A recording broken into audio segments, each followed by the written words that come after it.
سلام قولا من رب رحيم.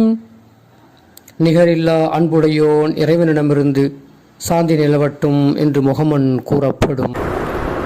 நஹ்மதுஹு வ நுஸல்லி அலா ரசூலிஹில் கரீம். அம்மா பஅத். சூரத்துல் ஃபாத்திஹாவிற்கு அடுத்து சூரத்துல் பக்ரா. அல் பக்ரா. அல் பக்ரா என்று சொன்னால் அரபு மொழியிலே பசுமாடு என்று பொருள். அல்லாஹ் இந்த அத்தியாயத்திற்கு அல் பக்ரா என்று பெயரிடப்பட்டிருக்கிறது என்பதை நாம் பார்க்கிறோம். குர்ஆனிலே குறிப்பாக இந்த சூரத்துல் பக்ராவிலே பலதரப்பட்ட விஷயங்கள் பேசப்படுகிறது. உள்ளதிலேயே பெரிய அத்தியாயம்னு சொன்னால் சூரத்துல் பக்ரா தான். குர்ஆனில் 114 அத்தியாயங்களிலேயே மிகப்பெரிய அத்தியாயம் என்று சொன்னால் சூரத்துல் பக்ரா.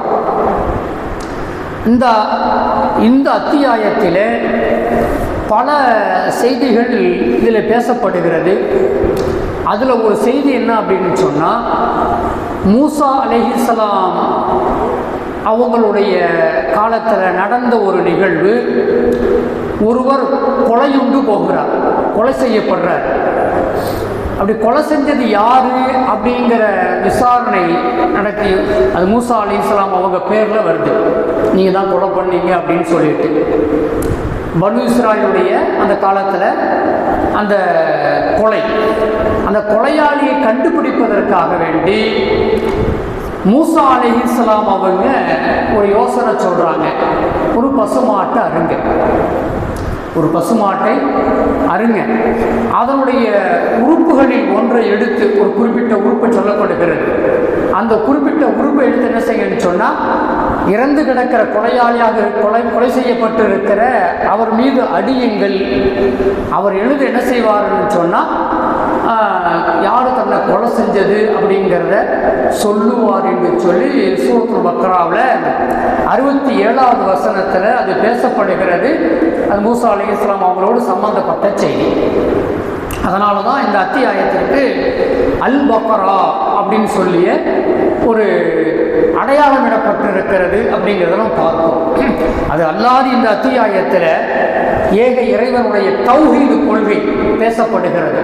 இந்த அத்தியாயத்தில் தௌஹீதுன்னா ஏக இறைவன், ஓர் இறைவன் அப்படிங்கிற அந்த தௌஹீது இந்த அத்தியாயத்தில் நெடுகிலும் பேசப்படுவதை நாம் பார்க்க முடியும்.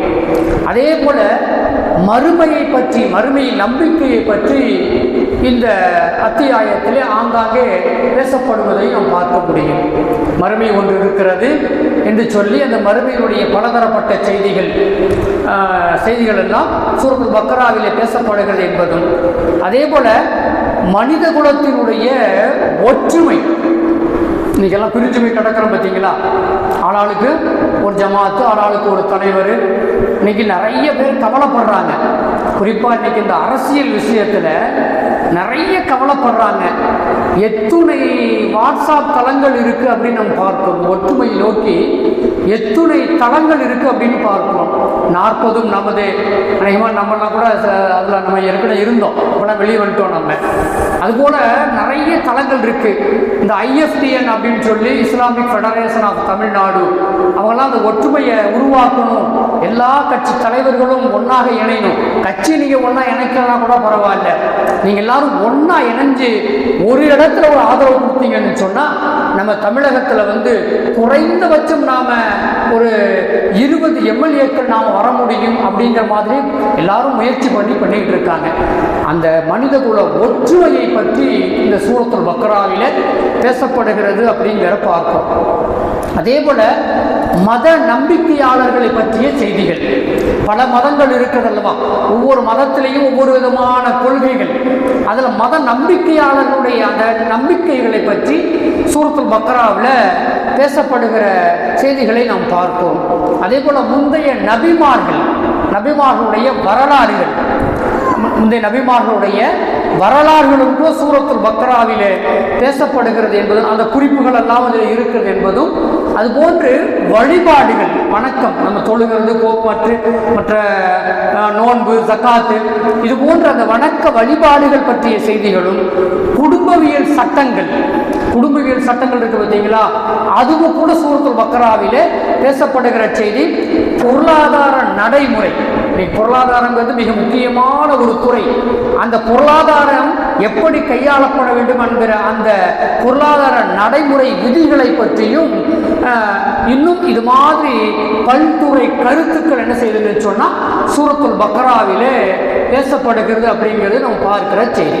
நம்ம ஒரு முன்னோட்டமாக இந்த செய்தியை நாம் சொல்கிறோம். இதில் நம்ம ஆழமாக நம்ம உள்ளே போகலை. அந்த இடத்துக்கு போக போக நம்ம என்ன சொல்லணும்னு சொன்னால் அது சம்பந்தமான செய்திகளை நாம் சொல்லுவோம் இன்ஷா அல்லாஹ். இது ஒரு முன்னோட்டம், சூரத்துல் பக்ராவை பற்றிய ஒரு முன்னோட்டம். அதே போல சூரத்துல் பக்ராவுக்கென்று சில சிறப்புகளை பெருமானார் ஸல்லல்லாஹு அலைஹி வஸல்லம் அண்ணவங்க சொல்லி கொடுத்துருக்கிறாங்க. அதில் ஒரு 2-3 விஷயங்களை நான் இன்ஷா அல்லாஹ் சொல்லிட்டு நான் முடிச்சுக்கிறேன். ஒன்று பாருங்க, அல்லாஹ்வுடைய தூதர் ஸல்லல்லாஹு அலைஹி வஸல்லம் அண்ணவங்க சொல்றாங்க, உங்கள் இல்லங்களிலே அல் பக்ரா அத்தியாயத்தை ஓதுங்கள். இல்லங்களில் நீங்க தினமும் அல் பக்ரா அத்தியாயங்களை நீங்க என்ன செய்யுங்கன்னு சொன்னா ஓதுங்கள். அப்படி எந்த இல்லத்திலே ஓதப்படவில்லையோ, எந்த இல்லத்திலே அல் பக்ரா குர்ஆனே ஓதப்படவில்லையோ, அல் பக்ரா குர்ஆன்ல உள்ளது தானே, அப்படி குர்ஆனை பற்றி குர்ஆனே ஓதவில்லையோ அந்த வீடு சவக்குழிக்கு சமம். சவக்குழினா என்னங்க? கபர் இருக்கு பார்த்தீங்களா?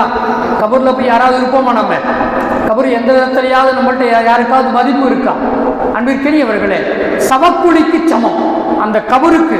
கபருன்னு சொன்னா எவ்வளவு பயப்படுறோம் நம்ம, கபஸ்தான்னு சொன்னா எவ்வளவு பயப்படுறோம், மூத்தா போன நினைச்சா எவ்வளவு பயப்படுறோம் நம்ம இன்னைக்கு. அதை பற்றி நமக்கு அச்சங்கள்லாம் உள்ள வருது. அந்த வார்த்தையை ரசூலுல்லாஹ் பயன்படுத்துறாங்க. உங்க வீடு குர்ஆன் ஓதப்படலைன்னு சொன்னா உங்க வீடு இருக்கே சவக்குழிக்கு சமமானது என்று பெருமானார் ஸல்லல்லாஹு அலைஹி வஸல்லம் நம்ம சொல்லிட்டு, அந்த வீட்டிலே அல் பக்ரா ஓதப்படும் என்று சொன்னால் ஷைத்தான் அங்கே உள்ளே நுழைய மாட்டான். யார் நுழைய மாட்டாங்க? ஷைத்தான் வல்லன்னாவே வீட்டில் மிகப்பெரிய மகிழ்ச்சி. சைத்தான் தானே நமக்கு எதிரி. சைத்தான் வராமல் இருக்கணும் அப்படின்னு சொன்னா அங்க என்ன ஓதப்படணுங்க? அல் பக்ரா அத்தியாயம் ஓதப்பட வேண்டும் என்று சொல்லி பெருமானார் ஸல்லல்லாஹு அலைஹி வஸல்லம் நம்ம சொல்றாங்க. நான் சொன்ன இந்த ஹதீது ஹஸரத் அபூ ஹுரைரா ரலியல்லாஹு தஆலா அவங்க அறிவிக்கிறாங்க. சஹீஹ் முஸ்லீமில் இந்த செய்தி பதிவாயிருக்கிறது. அப்படிங்கிற 1430 அப்படிங்கிற எண்ணில் இந்த செய்தி பதிவாயிருக்கு. அதே போல் முஸ்னது அஹமதுல, திருமிதியில, நசாயில, அதுபோல இன்னும் சில ஹதீஸ் கிரந்தங்களில் ஷைத்தான் அங்கே உள்ளே வரமாட்டான், சூரத்துல் பக்ரா ஓதுகிற இல்லத்தில் வரமாட்டான் அப்படிங்கிற செய்திக்கு பதிவாகியிருக்கிற செய்தியாக பார்க்கிறோம். அதே போல ஹஸரத் அபூ ஹுரைரா ரலியல்லாஹு தஆலா அவங்க அறிவிக்கிற இன்னொரு செய்தி, பெருமானார் ஸல்லல்லாஹு அலைஹி வஸல்லம் அண்ணவங்க ஒரு முறை பெரும் கொண்ட படை, பெரிய படை, அந்த படை என்ன செய்றாங்கன்னு சொன்னா ஒரு இடத்துக்கு அனுப்புறாங்க, போருக்காக வேண்டி அனுப்ப போறாங்க. அப்படி அனுப்புகிற நேரத்தில் யாரை தளபதியா நியமிக்கிறது அப்படிங்கிறது கொஞ்சம் தடுமாற்றமாக இருக்கு. யாரை நியமிக்கலாம் அப்படின்னு சொல்லிட்டு அப்ப என்ன செய்றாங்கன்னு சொன்னா குறிப்பிட்ட நபர்களை ஒவ்வொருத்தரா கூப்பிடுறாங்க. இங்க வாங்க, உங்களுக்கு குர்ஆன்லேருந்து என்னென்ன விஷயங்கள் தெரியும், உங்களுக்கு என்னென்ன தெரியும், என்ன செய்றாங்கன்னா ஒவ்வொருத்தரா கூப்பிட்டு விசாரிக்கிறாங்க. அந்த நேரத்தில் ஒரு இளைஞர், அந்த நேரத்தில் யாருங்க, அந்த படையில என்ன செய்றாருன்னு சொன்னா வீரர்களை கூப்பிட்டு பேசிட்டு, இப்போ என்ன செய்றாருன்னு சொன்னா யார் யாருக்கு என்னென்ன தகுதி இருக்கு, குர்ஆன்ல என்ன செய்யுங்க இருக்கு, உடல் ரீதியான தகுதி என்ன, ஆயுத பலம் என்ன, எல்லாத்தையும் கேட்டுக்கிட்டே வர்றாங்க. இப்போ ஒருத்தரை கூப்பிட்டு என்ன செய்றாங்கன்னு சொன்னா ஒருத்தரை கூப்பிட்டு நீங்க உங்கள்கிட்ட என்ன இருக்கு, நீங்க போருக்கு போறீங்க, உங்களிடத்துல என்ன இருக்குன்னு கேட்குறாங்க. யா ரசூலல்லாஹ், நான் தினம் தினம் எனது இல்லத்திலே சூரத்துல் பக்ராவை ஓதுகிற வழக்கத்தை நான் வைத்திருக்கிறேன், அதுவே எனது பலமாக இருக்கிறது, அந்த பலத்தை நம்பிதான் நானும் இந்த போரிலே கலந்து கொள்ளலாம் என்று வந்திருக்கிறேன் என்று சொல்லி அந்த இளைஞராக இருக்கக்கூடிய அந்த சஹாபி சொல்றாங்க. உடனே பெருமானார் ஸல்லல்லாஹு அலைஹி வஸல்லம் அண்ணவங்க அந்த தோழரையே, வயதில் மூத்தவர்களை எல்லாம் வாகனம் வைத்திருப்பவர்கள், ஒட்டகம் வைத்திருப்பவர்கள், குதிரை வைத்திருப்பவர்கள், கவசங்கள் வைத்திருப்பவர்களை எல்லாம் விட்டுவிட்டு சூரத்துல் பக்ராவை கவசமாக வைத்திருக்கக்கூடியவரை எனக்கு மனனமாக தெரியும், ஓதி காட்டுங்கன்னு சொல்றாங்க. ஓதுகிறார், சூரத்துல் பக்ராவை மனனமாக ஓதுகிறார். அப்படி ஓதி முடிச்ச உடனே நீங்க தான் தளபதி, இந்த படைக்கு போங்கன்னு அனுப்பி வச்சாங்க. அந்த படை வெற்றியோடு திரும்பியது என்று சொல்லி ஹதீஸ் கிரந்தத்திலே பதிவு செய்து வைக்கப்பட்டிருக்கிறது. திருமதியில் இந்த செய்தி பதிவாயிருக்கு, நசாயில பதிவாயிருக்கிறது, இப்னு மாஜாவிலே இந்த செய்தி பதிவாகி இருக்கிறது. அப்படிங்கிறத நாம பார்க்கிற செய்தியாக இருக்கு. பக்ராவுக்கு, சூரத்துல் பக்ராவுக்கு அந்த அளவுக்கு மகத்துவம் இருக்கிறது என்பதை பார்க்கிறோம். இன்னொரு ஹதீதுல பெருமானார் ஸல்லல்லாஹு அலைஹி வஸல்லம் அன்னவங்க சொல்லும்போது சொன்னாங்க, அல் பக்ரா அத்தியாயத்தை நீங்கள் ஓதி வாருங்கள். ஒட்டுமொத்த உம்மத்துக்கும் சொல்றாங்க, அல் பக்ரா அத்தியாயத்தை நீங்கள் ஓதி வாருங்கள், அதை கையாள்வது உங்களுக்கு வளம் சேர்க்கும். அதை கையாள்வது உங்களுக்கு வளம் சேர்க்கும். அதை கைவிடுவது இருக்கிறதே, அது உங்களை இழப்பு ஏற்படுத்திவிடும். அதை கைவிட்டீங்கன்னு சொன்னா உங்களுக்கு இழப்பு ஏற்படும் என்று பெருமானார் ஸல்லல்லாஹு அலைஹி வஸல்லம் பண்ணவங்க சொல்லிட்டு இன்னொரு செய்தின்னு சொன்னாங்க, இந்த அத்தியாயத்திற்கு முன் சூனியக்காரர்கள் எல்லாம் செயலிழந்து போவார்கள். இந்த அத்தியாயம் அவ்வளவு பலமான ஒரு அத்தியாயம், சூனியக்காரன் கூட செயலிழந்து போகிற அளவிற்கு இந்த அத்தியாயம், சூரத்துல் பக்ராவுடைய அத்தியாயம் பலமான அத்தியாயம் என்று சொல்லி பெருமானார் ஸல்லல்லாஹு அலைஹி வஸல்லம் அன்னவங்க சொன்னாங்க. அபு உமாமா அல் பாஹிலி ரலியல்லாஹு தஆலா அவங்க இந்த ஹதீஸ் அறிவிக்கிறாங்க. சஹீஹ் முஸ்லிம்ல இந்த செய்தி பதிவு செய்யப்பட்டிருக்கு. அப்படிங்கிறதையும் 1470 என்ற எண்ணில் பதிவு செய்யப்பட்டிருக்கு. அப்படிங்கிறதையும் முஸ்னத் அஹமதுலேயும் இந்த செய்தி பதிவு செய்யப்பட்டிருக்கு. அப்படிங்கிற செய்தியை நம்ம பார்க்கிறோம். இது போன்று இன்னும் அநேக விஷயங்கள் சூரத்துல் பக்ராவை பற்றிய செய்திகள் நமக்கு சொல்லித்தரப்படுகிறது. நமக்கு அறிவாளிகள் 1-2 செய்தியை நமக்கு போதுமானது. வல்ல ரஹ்மான் ஹக்கு சுப்ஹானஹு வ தஆலா சூரத்துல் பக்ராவை நம்முடைய இல்லங்களிலே தினம் தினம் அன்றாட ஓதக்கூடியவர்களாக, அதன் மூலம் வளங்களை பெற்றுக்கொள்ளக்கூடிய பாக்கியத்தையும், ஷைத்தானை விரட்டுகின்ற அந்த பாக்கியத்தையும், நாளை கபரிலே வெளிச்சமாக வரக்கூடிய பாக்கியத்தையும் அல்லாஹ் நமக்கு தந்த அருள் புரிவானாக.